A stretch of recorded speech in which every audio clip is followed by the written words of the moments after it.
นะโมตัสสะภะคะวะโตอะระหะโตสัมมาสัมพุทธัสสะนะโมตัสสะภะคะวะโตอะระหะโตสัมมาสัมพุทธัสสะนะโมตัสสะภะคะวะโตอะระหะโตสัมมาสัมพุทธัสสะพุทธังธัมมังสังฆังนะมัสสามิ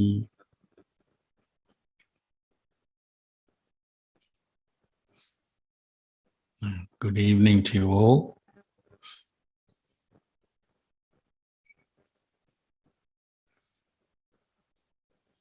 One of the important parts of our Dhamma practice, or following the Buddhist path, is to keep listening to the Dhamma. Even if you've heard it all or read it all before, if you keep listening to the Dhamma regularly, you're reviewing even what you know, and sometimes you hear new things as well. And this is one way that we absorb knowledge and then have a framework for practicing the Dhamma in daily life. And when the Buddha taught, or in the modern era, when we teach the Dhamma now, the aim is not to simply impart a set of doctrines or beliefs and you just accept it and that's it, finished, end of story. You accept it or you don't. It's more giving a framework for reflection and encouraging you to put whatever you hear to the test. And this is how the Buddha encouraged us to develop our understanding, our wisdom of truth. And understanding of truth is through putting the teachings to the test in our own practice. So really learning and observing, but based on what we've heard, and then seeing and comparing it with reality as we observe in ourselves.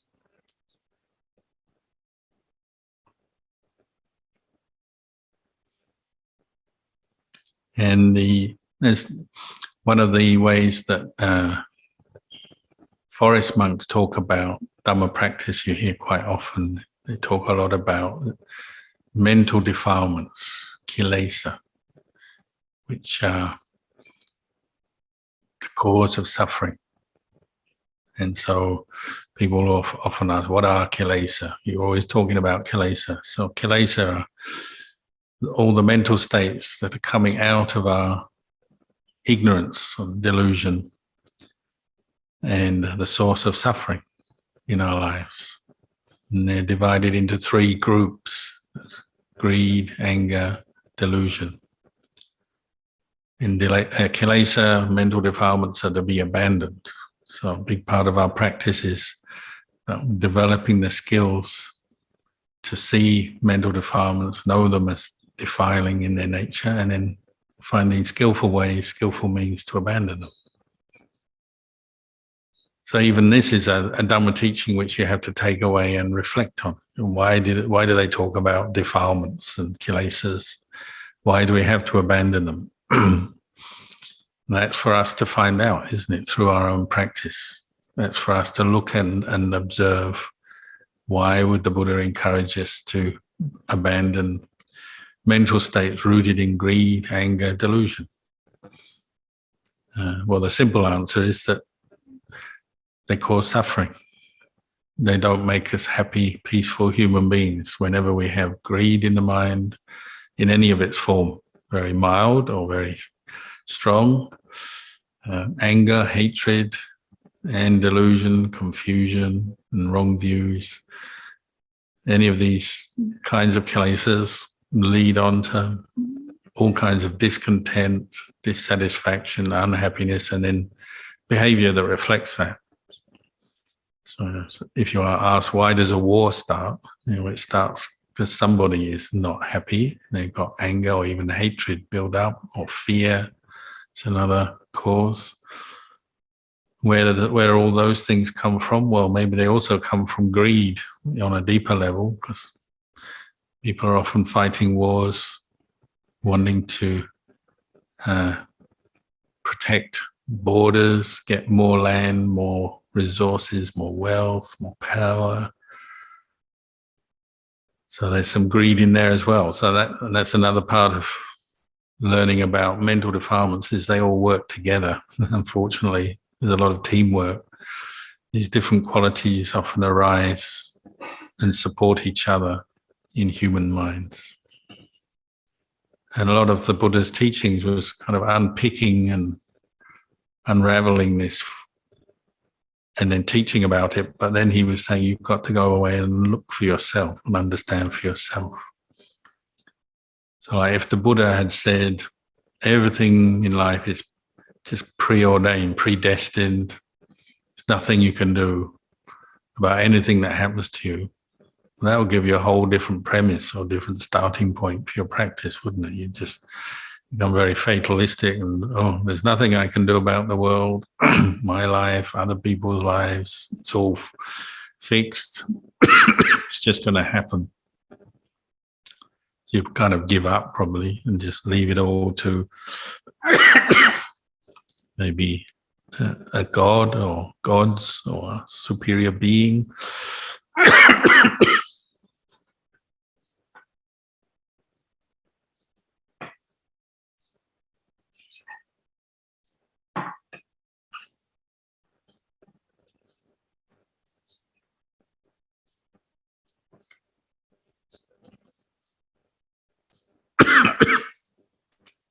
You might, feel that nothing is in your control.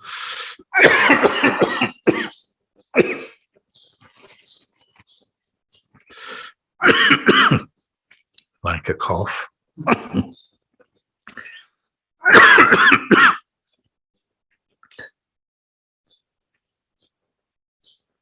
And you just give up on life because you might believe that there's nothing you can do about anything. But the Buddha didn't teach that. The Buddha said, things arise due to causes and conditions, and most practically and most pertinently, our experience of pleasure and pain, happiness, suffering, is arising out of our actions, past and current, present. So there is something we can do about it. But even then, he said, you don't just believe that. He said, you have to take that away and practice with it. That teaching, that theory, is to be practiced with until you really see it for yourself.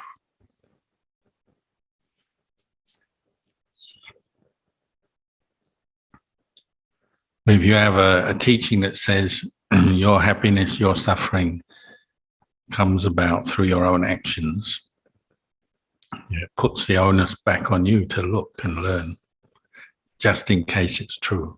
I mean, maybe it's not true. That's what you have to prove and find out through practice.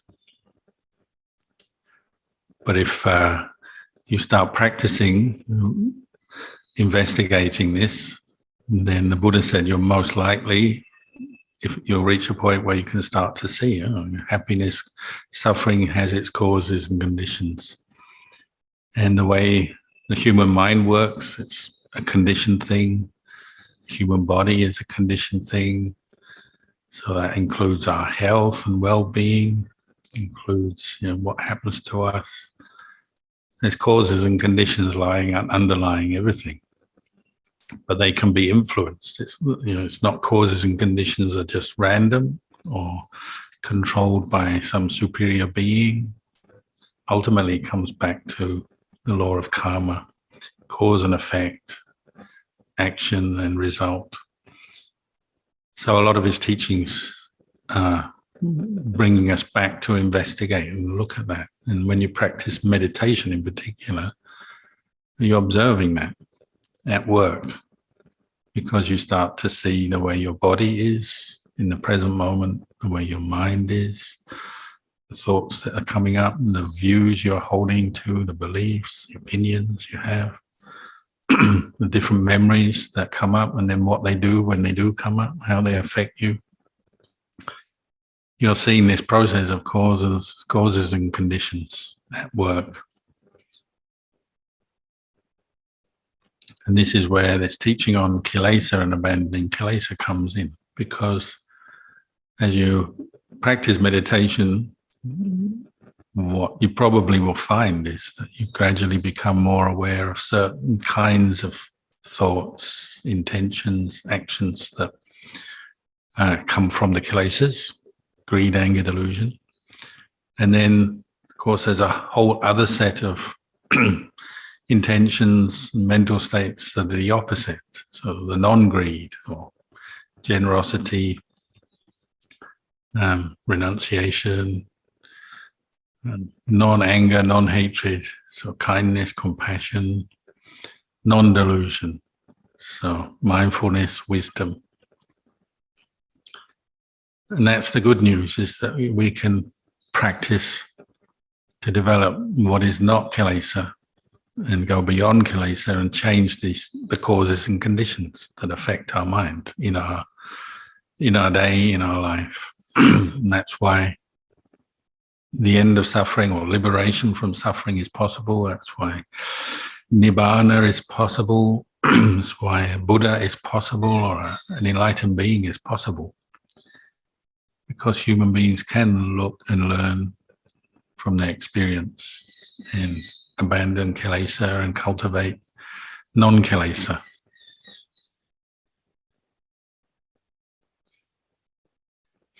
But your underlying premise and the viewpoint you start with for that practice, it's better to have a wise starting point, like from the Buddha. Otherwise, you might not even step out and begin practicing. So just coming to hear the Dhamma from a Buddha or from a student, a disciple of the Buddha, is such great good fortune. And if it was to disappear from the world, that would be a great misfortune for the world. The way the Dhamma is preserved is through the practice. And the Dhamma is the truth, and the way we get to understand and see truth or know truth is through the practice. It's also how we can pass it on to others, share it with others, share our own experience with others, and hopefully point them in the right direction as well. Well, my teacher Ajahn Chah used to say, it's one thing to read about how suffering arises, the theory on the page in the book. Anger, if you attach to thoughts of anger, you're going to suffer. It will bring you stress, tension, physical, mental unhappiness. It's one thing to read that. It's another thing to know anger in your heart. So the teachings you hear have to lead on to be effective. They have to lead on to the practice. We have to develop more self-awareness, more observation, more skill at looking at ourselves. And this is why we practice mindfulness. And the best way to practice mindfulness is on a regular basis, develop it more. Because it's something that is another conditioning factor in our life. You practice something regularly, it becomes a skill, becomes something that you get better at, bringing up, being more aware, knowing your own mind, your body, your thoughts, how you feel, what you're doing. You get better at that the more you practice. And there's more opportunity the more you practice to verify or prove what the Buddha said, whether it's true or not. Rather than just say believing it as wise words from a wise sage, but actually knowing it for yourself.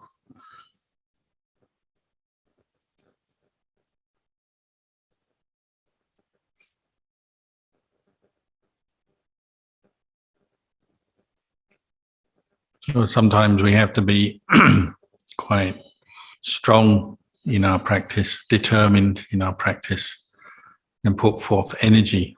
And this word, virya, is another word the Buddha used. Virya means effort, persistent effort. So to develop mindfulness, you need persistent effort.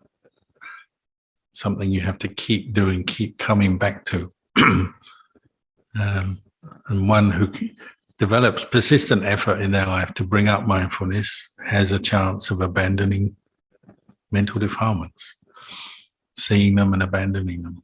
If we don't develop much effort, we don't develop much mindfulness, well, then we tend to be more in our delusions and our deluded states of mind that take over the mind so easily from day to day. Sometimes you only notice defilements through the trouble they cause. You're experiencing some suffering that's like a clue that's saying, oh, there's something wrong here. Just as physically, when you have some pain or discomfort, usually it's saying something's wrong with your body, whether it's an injury or an illness of one sort or another, or some imbalance in your body. Often it's painful feelings that are drawing your attention to the problem. Well, the same way with the mind. When you start settling down and noticing that you're perhaps stressed, agitated, worried, angry, that's the clue that says something is wrong. There's some mental imbalance as well. And then you have to look more closely, investigate. There's a time the Buddha said once, thoughts rooted in greed or attachment tend to be quite hard to remedy because they come up all the time through our senses, attachment to the sense pleasures. And we're always looking for sight, sound, taste, smell, touch that we enjoy, that we find pleasure in. So greed is always being stimulated if we're not very aware. But often the harm that's done is quite minor. So we experience a lot of small-time greed in our day. We like something that we've seen on our screen, or we like some nice food, or we get some pleasure just when you move posture. So you're sitting here now listening to me, maybe after a while you get pain in your leg, so you move a little bit just to ease that pain. And all of these things can just stimulate maybe a little bit of attachment to that pleasure, but it's coming up often, so something that's maybe constantly conditioning your mind. But it doesn't have a lot of real strong results or strongly harmful results. It tends to be just sort of little bits of pleasure that you attach to here and there through your day. Whereas anger, the Buddha said, or hatred, tends to come up and is a very destructive force. It comes up very strong and is quite does a lot of damage. Often the consequences of hatred in your mind, especially when it comes out in speech or action, will be maybe severe. But it tends to disappear quickly. That's just two observations the Buddha made that we have to look at and say, is this true? Don't just say, yeah, it's true, and move on. Observe yourself. How does different forms of greed, attachment arise? How does it affect your mind? How long does it last? And then the same with anger and hatred. How does that arise? How long does it last? What kind of consequences are there? The worst, he said, is delusion, actually. Delusion tends to have far-reaching, damaging consequences in our life. And it's difficult to remedy. It doesn't disappear very quickly. It tends to linger, stick in our mind. Now, it's not necessarily just, say, states of fuzziness that we all experience. You have a few moments where you're kind of fuzzy-headed or confused about something. Tends to be more deeply held, what you might call wrong views or mistaken views about truth that are underlying much of our behavior. So thoughts, mental states and views rooted in delusion often can be very obstructive to our happiness and very difficult to root out and change. If you have a particular belief or view that is not conducive to your happiness, but you haven't realized that. It may be underlying a lot of your thinking and your behavior for years and years through your life. You might do something that you think is right or correct for you, without realizing maybe you're harming yourself. So it may be just like that. And if you have a belief, say, that everything is random, that would be one belief you might have underlying. Everything you do is all random. There's nothing I can do to influence my life. It has to be like this. So if good things happen, that's good. You know, the world of the random is pleasing to me today because good things have happened. But then another day things go wrong. Oh, having a bad day, but it's all random. There's nothing I can do. Maybe that's one way of thinking that can have far-reaching consequences for your whole life, maybe. And you don't consider that maybe there's changes you can make to your behavior because you think it's all random. Or maybe you think it's all due to a God, the will of God. So after a while, you just don't think about making any particular strong decisions for yourself or influencing your behavior in any way, because it's all the will of a God or gods.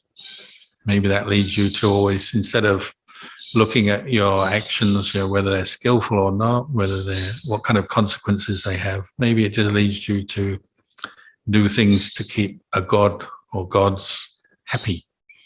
So we get forms of behavior like different kinds of worship or even sacrifice or certain practices people do to placate the gods or keep their God happy, without maybe looking more closely at home and just looking cause and effect, sort of what we say, what we do every day, how that may be affecting our own experience of the world and whether we're happy or not.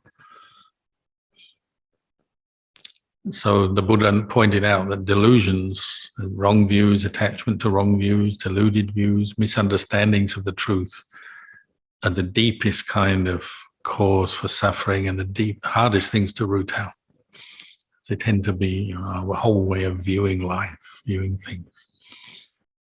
But one of the best ways to root out deluded views is develop non-delusion, which comes through mindfulness practice.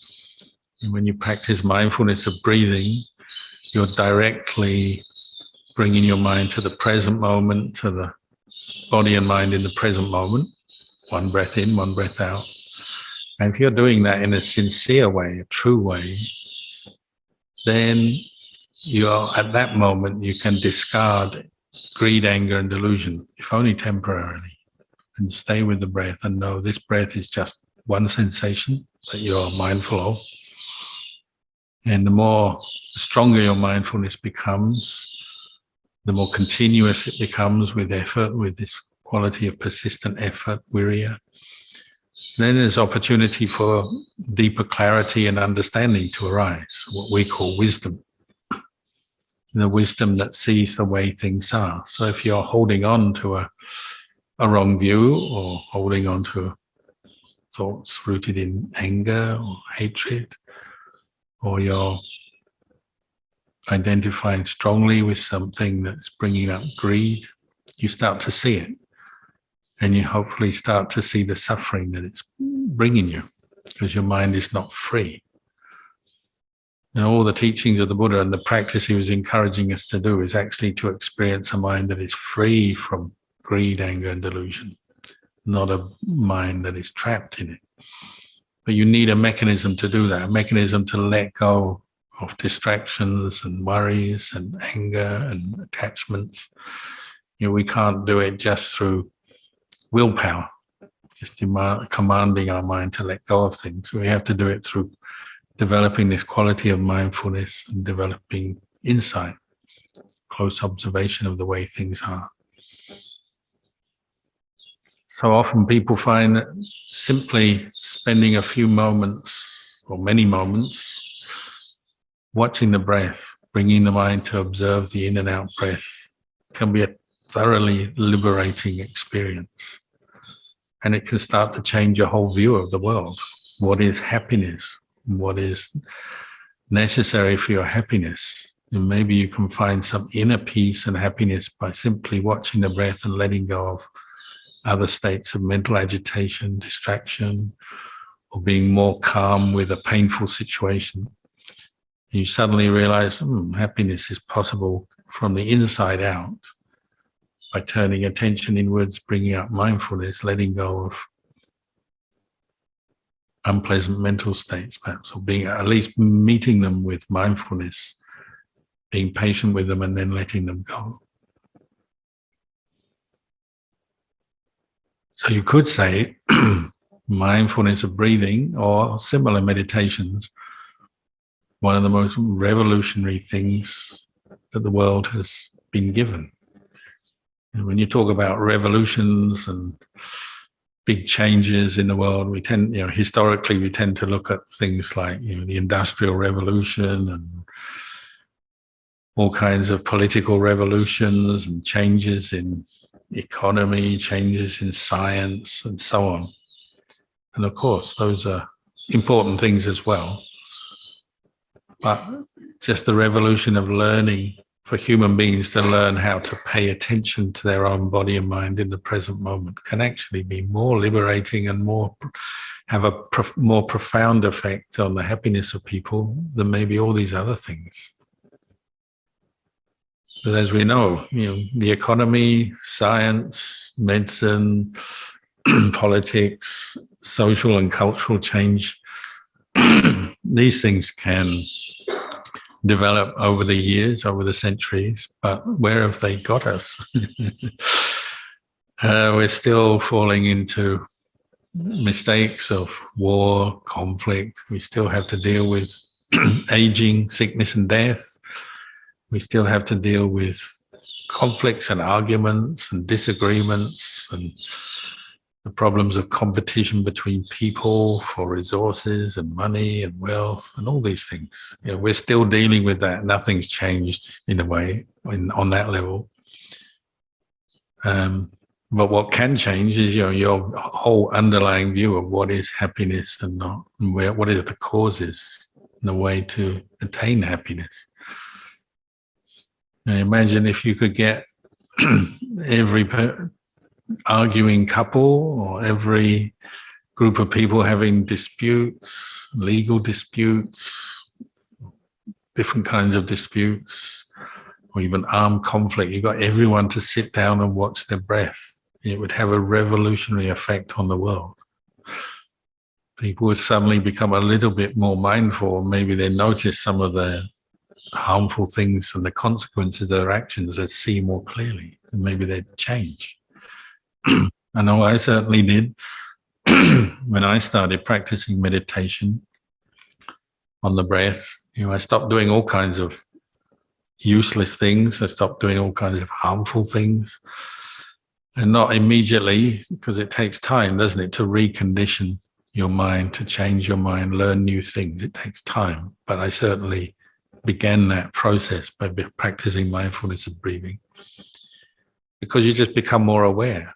If you are getting angry, you start to see what it does to your mind. You see what it does to your speech, the way you behave with other people, and you can see the suffering of it, hopefully. Greed, as I mentioned earlier, is a little harder to see because it's subtle and it kind of creeps into our behavior kind of incrementally.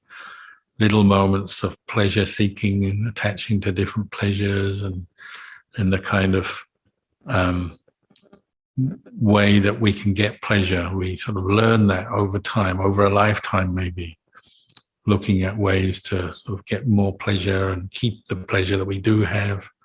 That's acquired behavior over time.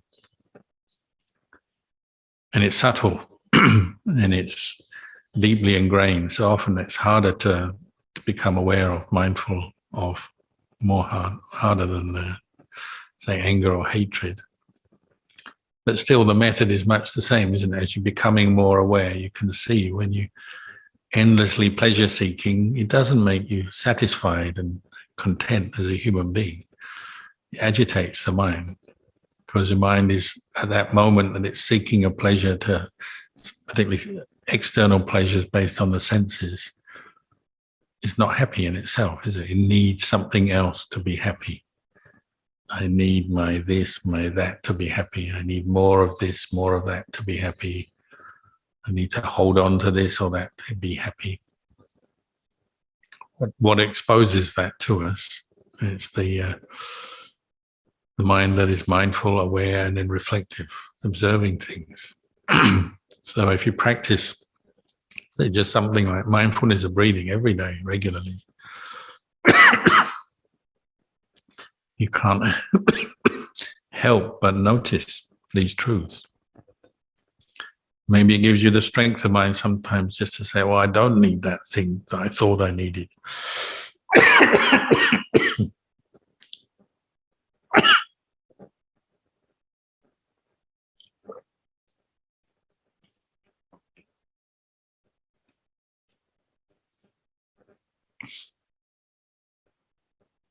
And that's a real strength of mind, isn't it? Having enough power of mind to choose whether to follow a particular desire or need.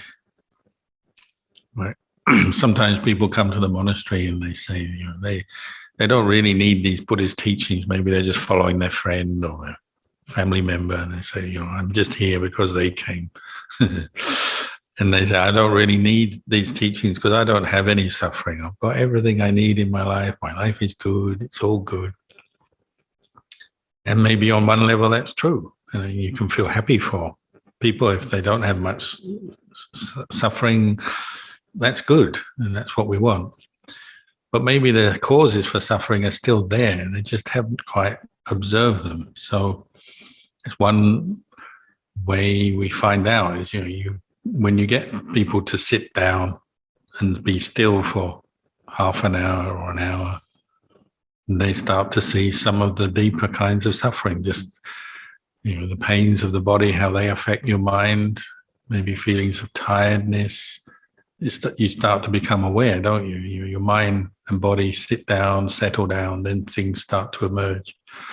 Memories of past events come up, some pleasant, and they maybe prompt some longing, some wishing for those similar experiences. We start to notice what we're missing. If you're just sitting still without any distractions, your phone is off or not with you, you're not eating, you're not talking, all kinds of desires, little desires will start to come up, and they sort of start to impinge on your mind. Maybe just for 30 minutes or 1 hour, you don't really see that clearly, but you might get an idea. Let's say it's for a whole day. You know, sometimes people experience this, say they go on a retreat, and if you go on a meditation retreat for 7 days or 10 days, usually the first day or two is quite tough, because suddenly you don't have all these things that you're normally doing. You don't have all your distractions, the little pleasures that you take in life. You don't have all the activities that normally fill your mind, fill your time, that kind of keep you on the move, keep you going. Suddenly you've stripped your life right down to just being with yourself for many, many hours. So if you're on retreat, just sitting, walking, observing your mind, observing your body. Many people find that very challenging. And suddenly what the Buddha says makes more sense. It's like, oh, yeah, maybe I do have a bit of suffering here. It's quite difficult to be on your own for many hours without technology, without food, without other things. And that doesn't mean to say you have to starve yourself or whatever, but you know, obviously you eat your meal and then you have no food.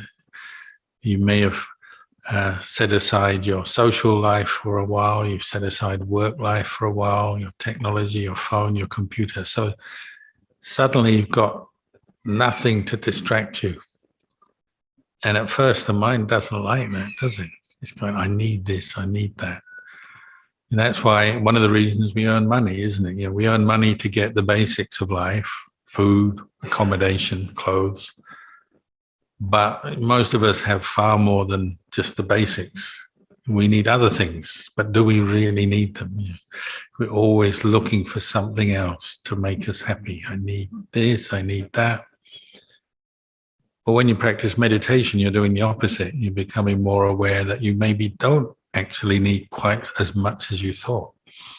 But that process can be a little bit challenging, aren't it? When you sit down, maybe for a whole day on a retreat, you're seeing this mind that is going here and going there. And you really have to face up to it and talk to it and learn about what you really need.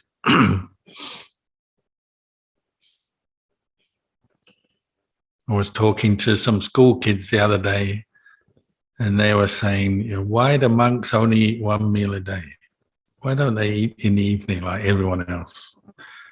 And I was saying, well, the simple answer is you don't really need to eat in the evening. And the Buddha understood that. So he made a rule for monks. We just eat in the morning before midday, and we usually just have one meal in one vessel. So you put all your food in your bowl.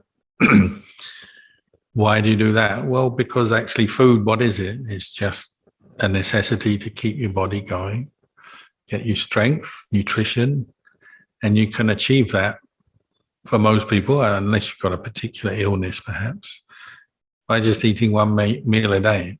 And I'm not saying everyone has to do this, but it's one reflection, isn't it? Just eating all the food in one go, in one vessel, one plate or one bowl. Sweet, salad, curry, rice, whatever you got, put it all in together. Why do we do that? Well, because you can do it, you can get by. When it goes in your stomach, it all mixes up in your stomach anyway, and then comes out the other end, and nobody wants that. And it's just one small part of life, but it's a teaching on, working with these small attachments that we build up through our life, and so especially nowadays, the food industry and the obsessions with food and kinds of food, it can really take up a lot of time, and it's costs money, it takes time, can be a bit of a burden, can't it? If you're eating 3 times a day, you've got to get that food, cook it, provide it. For the school kids, I was saying, your mum provides you with 3 meals a day. They're saying they have a packed lunch, they have breakfast, packed lunch, and then dinner. That's one child, that's 3 meals a day, 365 days a year. It's a lot of meals for 10 years, 20 years, whatever many years, thousands of meals for one child. If there's 2 or 3 kids, some families have 5 or 6 kids, don't they? Oh, that's a lot of work for mum and dad, providing all those meals and the washing up and the cleaning up and taking the rubbish out. On and on it goes. And that's just food, which is basically a necessity for keeping the body healthy, for doing other more meaningful things. But, when greed takes over, it tends to become an end in itself, doesn't it? So it's eating just for the pleasure of it, for the variety, trying different things. And I'm not saying the Buddha was against that, but he just pointed out there's a danger. He actually said you should fear sense pleasures because they take over the mind so easily, so quickly, and become obsessive. So we often get obsessed with food, and then you multiply that by all the other sense pleasures. Your mind is just full of things that are stimulating these little moments of greed, pleasure. So sometimes it's good when people don't see the attachments they have, they don't see the suffering that those attachments are causing. Yes, sometimes it's good to put them in a situation where they see it, right? Put them in a retreat where they eat 1 meal a day, no computer, no phone, no entertainment, no sport. And then maybe they learn something. In the early days, monks did sometimes eat several times a day. So they had the rule, why the monks only eat in the morning and don't go out looking for food in the evening, because there was a monk going around the village in the evening one time, and he couldn't get any food at the front of the house, so he went around the back of the house. And the mother was there. She'd cooked the food for the family and she was cleaning up outside. So the monk went up to the back door hoping to get some food. Because it was dark already, she heard the movement of the monk and she thought it was a ghost. So she screamed and slammed the door and said, "Get out of here, get out of here." And then later she complained to the Buddha, or complained to someone who complained to the Buddha, and said, these monks are wandering around the village at all hours collecting food. Don't they know moderation? Don't they know how to live simply? They're becoming like ghosts. So the Buddha made a rule: you can't go out asking for food after midday. Maybe our world needs to learn a bit, learn something from this. How much do we need in terms of consumption of the resources of this world? Oil, gas, the kind of things people kill over.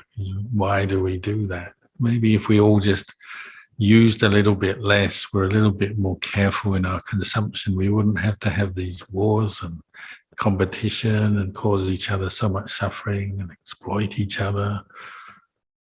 If we could get everyone to do a bit more mindfulness of breathing and find some of that inner peace, let go of some of the desires, we wouldn't have to use so much of the world's resources so quickly and compete with each other and get so angry and attached and cause each other so much grief. So if you're thinking, what can I do to help the world be a better place at this time? Well, you might not be able to influence all the people of the world, but you can influence yourself. Maybe sit down and do a bit more mindfulness of breathing and find some of that inner peace and happiness that can give you a sense of contentment, feeling it's enough. Something Ajahn Chah used to talk about quite often. It's enough. The word in Thai is podi. It's enough. You have enough money, wealth, you have enough food, you have enough clothing, you have a roof over your head. Sometimes we need to stop and realize that. And if everyone does that a little bit more, spend a little bit more time watching the breath, a little bit more time appreciating what we do have, the peaceful surroundings, the harmonious, cooperative surroundings we have in this country, where we can be at ease, we have enough food, we have enough things from, if we careful and we share everything reasonably, we can live a good standard of living. If we can appreciate that, then it's enough, isn't it? We don't need so much more. And if you have the feeling in your mind, it's enough, then you're at peace, aren't you? When we're not peaceful, it's not enough. I need more. And then we go out in our greed that we build up maybe over years and years and years. It starts to stimulate us, prompt us. We've got to get more, I've got to get more power so I can get more things, more wealth, more money. It's not enough. That's the way of greed. It's never satisfied. It's never enough. So sometimes we need to consciously bring up the sense, it's enough. It's good enough. What I can achieve this far in my life is good enough. And you appreciate those who have helped you, and you appreciate what you have, and it's good enough. So maybe for tonight, I'll just leave you with these reflections, and we can have a discussion afterwards. Andamyang Dhammakataya Satu Karang Tatamase Satu Satu Satu Anumodam